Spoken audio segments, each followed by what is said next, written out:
नमस्ते dear students. बहुत बहुत स्वागत है आपका पीटी एजुकेशन चैनल पे। मैं हूं गौरव चोपड़ा और आज मैं आपके लिए फिर एक और वर्ल्ड जियोपॉलिटिक्स अपडेट्स का सेशन लेकर आ गया हूं। तो पिछले सप्ताह तक क्या क्या लेटेस्ट अपडेट्स एंड डेवलपमेंट्स निकल के आ रहे हैं पॉलिटिक्स को लेके, कोविड के सिचुएशन को लेके या इंटरनेशनल रिलेशंस को लेके, तो ये सभी चीज़ों के बारे में हम आज के सेशन में चर्चा करने वाले हैं। So think of it as a short world trip, ताकि हमें एक मैक्रो पर्सपेक्टिव मिल जाए, हमें समझ जाए कि दुनिया में आज के तारीख में क्या क्या चल रहा है। सो यही मेरे इस सेशन का मकसद है। तो बने रहिए मेरे साथ इस वीडियो के एंड तक। तो चलिए आगे बढ़ते हैं। सबसे पहला अपडेट इथोपिया को निकल के आ रहा है। तो इथोपिया में अभी सिविल वॉर शुरू होने की संभावना बहुत ज्यादा हो चुकी है। एक तरीके की ह्यूमैनिटेरियन क्राइसिस होने की संभावना बहुत हो रही है। तो मैं आपको इसका एक ब्रीफ बैकग्राउंड बता देता हूं। जैसे कि आप यहाँ पे ये मैप में देख सकते हो, ये इथोपिया है जो कि ईस्ट अफ्रीकन कॉन्टिनेंट में पड़ता है। एंड यहाँ है टिग्रे रीजन, जहाँ पे टिग्रे पीपल्स लिबरेशन फ्रंट यानी टीपीएलएफ पावर में है। तो इथोपिया का federal system different different ethnic group 10 अलग अलग रीजन्स को कंट्रोल करते हैं, जिसमें से ये एक रीजन है। और यहाँ पे सेंटर है जिनके प्राइम मिनिस्टर अबी अहमद है। अब प्राइम मिनिस्टर अबी अहमद, इनकी तरफ से ऐसा बहुत से रिफॉर्म्स लाए जा रहे हैं, ऐसे बहुत से रूल्स एंड रेगुलेशंस लाए जा रहे हैं, जहाँ पे ये पार्टी उन सभी नए रिफॉर्म्स से सहमत नहीं है। तो खैर इनमें आनाकानी तो चलती आ रही है, लेकिन बात कब बिगड़ी, जब गवर्नमेंट ने कोविड के चलते इलेक्शंस को कैंसिल करवा दिए सेंटर ने। और इस पे फिर यहाँ की जो पॉलिटिकल लीडर्स है, पॉलिटिकल पार्टी है, वो भड़क उठे, उन्होंने अपना ही रीजनल इलेक्शंस कंडक्ट करने का निर्णय लिया। अब मैं ये सितंबर की बात कर रहा हूँ।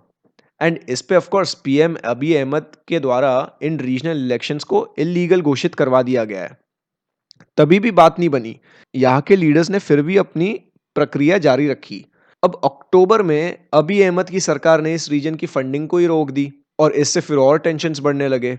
इनफैक्ट बात कंट्रोल से बाहर ही चली गई। एंड इवेंचुअली अभी भी एक टिफ चल रहा है सरकार और टिग्रेस के बीच में। नवंबर में अबी अहमद ने मिलिट्री फोर्सेस को टिग्रे रीजन में भेज दिया और इसके चलते बहुत से लोग डिस्प्लेस हो गए अपने घरों से। In fact hundreds are reported to have died. तो इसमें कॉमन सिविलियंस ही पिस रहा है, इसमें नुकसान कॉमन सिविलियंस का ही हो रहा है।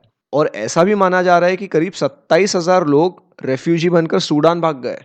बात समझ रहे हो? अच्छा, टिग्रे और यहाँ की जो ये कंट्री है एरिट्रिया, इन दोनों के बीच में बॉर्डर्स को लेकर झगड़ा चल रहा है, which essentially led the whole of Ethiopia to go to a full fleshed war from 1998 to 2000। ये बहुत पहले की बात है, बट इस चीज को प्राइम मिनिस्टर अबी अहमद ने शांत करवा दिया और इसके चलते उन्हें नोबेल पुरस्कार भी मिला 2019 में, नोबेल पीस अवार्ड।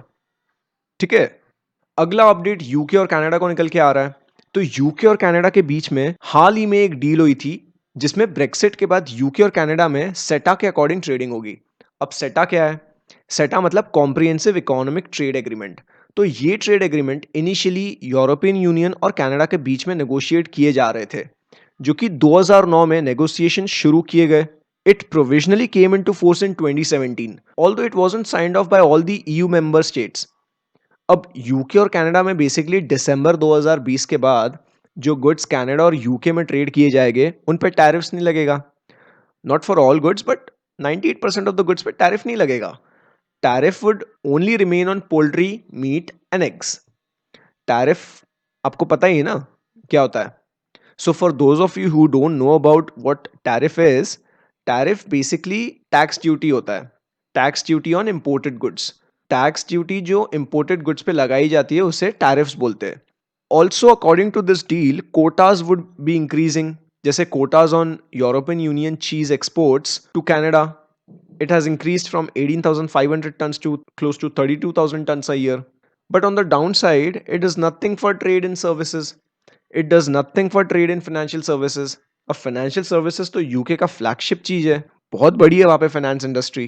तो मोटा मोटी इससे बिजनेसेस को इतना बेनिफिट्स मिलने नहीं वाला है। बट यूके के लिए ये एक ब्रेक थ्रू बन सकता है, स्पेशली करंट कोविड की सिचुएशन को लेके। सो जब ये ट्रांजिशन पीरियड खत्म होगा 31 दिसंबर के बाद, तो जैसे कनाडा ईयू के साथ ट्रेड करते आ रहा है, वैसे ही कनाडा यूके के साथ ट्रेड करेगा। नहीं तो ये दोनों के बीच में डब्ल्यूटीओ के रूल्स लागू हो सकते थे। यानी डब्ल्यूटीओ के रूल्स के अकॉर्डिंग ट्रेड होता था, जो कि यूके को बहुत महंगा पड़ सकता था। By the way, Canada is the 5th largest trading partner of UK. So this deal actually makes a difference, it's a big deal.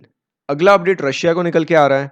तो यहाँ पे उनकी तरफ से एक इंपॉर्टेंट अनाउंसमेंट्स निकलता है कि रशिया सूडान के रेड सी कोस्ट पर अपना एक नेवल बेस बनाने वाला है, करीब 300 पर्सोनल और 4 वॉरशिप्स के लिए, जिसमें कि न्यूक्लियर पावर्ड वेसल्स भी शामिल हो गए।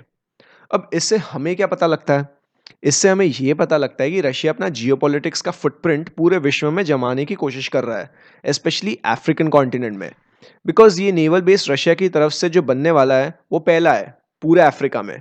और अगर हम बाकी देशों की बात करें तो चाइना का ऑलरेडी अफ्रीका कॉन्टिनेंट में नेवल बेस बना हुआ है डीजे पोती में, जो कि यहाँ पे ये ईस्ट अफ्रीकन कंट्री है। ये यहाँ पे जैसे कि आप ये मैप में देख सकते हो। एंड टर्की का सोमालिया में नेवल बेस बना हुआ है, ये यहाँ पे। तो मूल रूप से रशिया बेसिकली नए ट्रेड रिलेशंस और नए ट्रेड डील्स बनाना चाहता है। Russia essentially wants to build stronger links with the African states and to bolster its geopolitical influence। यानी ये डील रशिया को एक असेंबली पॉइंट दे देगी, या कह लो कि एक स्टेजिंग पोस्ट दे देगी रेड सी और गल्फ ऑफ एडन में जितने भी यूरोप और एशिया की तरफ से शिपिंग ट्रेड सेलिंग होती है। अब रशिया को इस रीजन का एक्सेस मिल जाएगा। बात समझ रहे हो? ये कहीं ना कहीं यूएस के लिए भी एक शॉकिंग चीज हो सकती है, क्योंकि हाल ही में ट्रंप ने सूडान को US list of state sponsors of terrorism से हटाने का एग्जीक्यूटिव ऑर्डर पास कर दिया था। And by the way US पूरी तरह से इस चीज को नकार रहा है, ये अनाउंसमेंट को। उनके तरफ से ऐसा आ रहा है कि रशिया ऐसा कुछ कर ही नहीं रहा है। अब रशिया और सूडान की ये डील के मुताबिक सूडान रशिया को बेसिकली 25 साल के लिए जमीन देगा, जहां पे रशिया अपना एक नेवल लॉजिस्टिक्स सेंटर बनाएगा। And this contract would also come with option of decade extension, यानी 25 साल के बाद और 10 साल का एक्सटेंशन या 20 साल का एक्सटेंशन वगैरह। समझ रहे हो? So Russia is essentially using its military exports to gain footholds across African continent. वैसे भी रशिया बहुत सी अफ्रीकन कंट्रीज का एक इंपॉर्टेंट आर्म्स का सप्लायर रह ही चुका है, जैसे इजिप्ट, सूडान तो है ही, अल्जेरिया, एंगोला वगैरह। It has also developed strong ties with central African Republic. Russia की अफ्रीकन कॉन्टिनेंट में कई नोटेबल इन्वेस्टमेंट्स भी रही है, जैसे नाइजीरिया में ऑयल प्रोजेक्ट्स चल रहे हैं, या कॉर्पोरेट वेंचर्स की अगर हम बात करें तो गुयाना में बॉक्साइट, या साउथ अफ्रीका में निकल की इन्वेस्टमेंट्स को लेके। सो रशिया अपना जियोपॉलिटिक्स का गेम अच्छी तरह से खेलने की कोशिश कर रहा है। ये तो बहुत क्लियर पिक्चर है ना? अगला अपडेट पाकिस्तान को निकल के आ रहा है। तो पाकिस्तान में बड़ी बड़ी रैलीज और प्रोटेस्ट चल रहा है सभी प्रोविंसेस में, पंजाब, सिंध, बलूचिस्तान और खैबर पख्तून। तो ये रैलीज बेसिकली इमरान खान की सरकार को हटाने के लिए चलाई जा रही है वहां पे, क्योंकि हाइब्रिड मिलिट्री रेजिम आया हुआ है। और लोगों का मानना है कि 2018 में वहां पे जो इलेक्शंस हुए थे वो रिग्ड थे, यानी फ्रॉड तरीके से इलेक्शंस हुए थे। इमरान खान ने फ्रॉड तरीके से इलेक्शंस जीते थे। प्रोटेस्टर्स का ये भी मानना है कि सरकार की तरफ से हमेशा जुडिशरी पे प्रेशर रहा है, जैसे ह्यूमन राइट्स अब्यूसेस का बढ़ना, मीडिया सेंसरशिप बुरी से बदतर हो जाना, and most importantly, journalists facing threats who paint the military in the negative light. Take the example of the recent Karachi journalist Ali Imran Saeed. कौन कौन इसे पहचानता है? So he was the one who actually obtained the footage of how military raided Mr. Safdar Avan's hotel. अब किन किन को ये सफदार अवन से रिलेटेड कंट्रोवर्सी की जानकारी है? कोई मुझे बता सकता है? मैंने मेरे पिछले सेशंस में इसके बारे में बहुत चर्चा की है, इसके बारे में मैंने बहुत बात की है। तो अगर कोई जानता है तो मुझे कमेंट सेक्शन में बताओ। सो मेजरली इमरान खान की जो गवर्नमेंट है उनके ऊपर ये सारे एलिगेशंस लगे हुए हैं।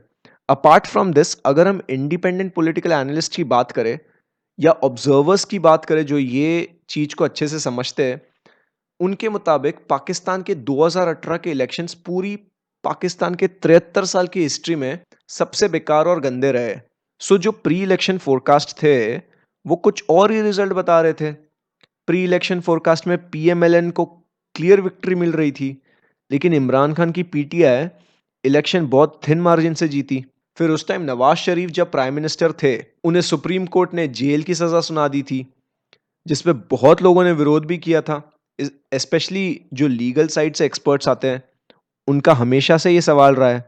एंड अगर हम उस टाइम उस दिन की बात करें जब इलेक्शन डे था 2018 में, तो अचानक नेशनल रिजल्ट सर्विस क्रैश हो जाता है, तो सस्पिशियस तो बन ही रहा है ना भाई। So essentially Imran Khan government started off with the suspected legitimacy. बात समझे? तो आपको क्या लगता है 2018 के पाकिस्तान के इलेक्शंस रिग्ड थे या नहीं? एंड क्या आपको लगता है कि इमरान खान की सरकार अगले चुनाव तक टिक पाएगी? यानी 2023 तक टिक पाएगी? मुझे कमेंट सेक्शन में बताओ। अगला अपडेट चाइना को निकल के आ रहा है। तो चाइना अब अगला लॉन्ग मार्च रॉकेट के लॉन्च की तैयारी कर बैठा है, जो कि अनमैन्ड होगा, यानी कोई इंसान उसमें जाएगा नहीं उस स्पेसक्राफ्ट में। इसका नाम उन्होंने चेंग 5 रखा है, जिसका ancient Chinese goddess of the moon का रेफरेंस निकल के आता है, यानी ये नाम इस पे रखा गया है। तो इस लॉन्च का मेन पर्पस यही है कि वो मून का जो अनविजिटेड एरिया है, जहाँ पे इंसानों ने अभी तक कदम नहीं रखा है, स्पेशली ओशन ऑफ स्टॉर्म्स करके एक रीजन है, एक जगह है, वहां पे उन्हें जाना है। सो बेसिकली वहां पे जाने की पहल की है इन्होंने। वहां पे 2 किलो तक के सैंपल्स लाने की कोशिश भी की जाएगी। तो इन सैंपल से साइंटिस्ट ये पता लगा सकते हैं कि कितने टाइम तक moon actually remain volcanically active and when its magnetic field dissipated, essentially in protecting any life from the sun's radiation। तो ये कुछ साइंटिफिक चीजें जो वैज्ञानिकों को पता लगाने में आसानी हो सकती है इन सैंपलों से।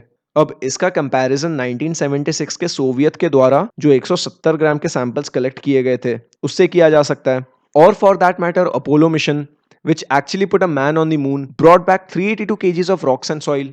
तो कोई मुझे बता सकता है कमेंट सेक्शन में कि अपोलो मिशन कौन से साल में हुआ था? अब आते हैं कोविड के अपडेट्स पे। तो जैसे कि आप ये चार्ट में देख सकते हो, weekly confirmed cases by area, Europe का ये यहाँ पे ऊपर जा रहा था, जैसे हमने पिछले सेशंस में बात किया था, सेकेंड वेव यहाँ पे आया हुआ था। Now it's actually going down, it's little tinting towards south, right. US का इट्स गोइंग नॉर्थ, ऊपर ही जा रहा है ये। लैटिन अमेरिका की बात करें तो ये थोड़ा सा वोलेटाइल ही है, it's still in the low range, but ये भी थोड़ा सा ऊपर की तरफ जा रहा है।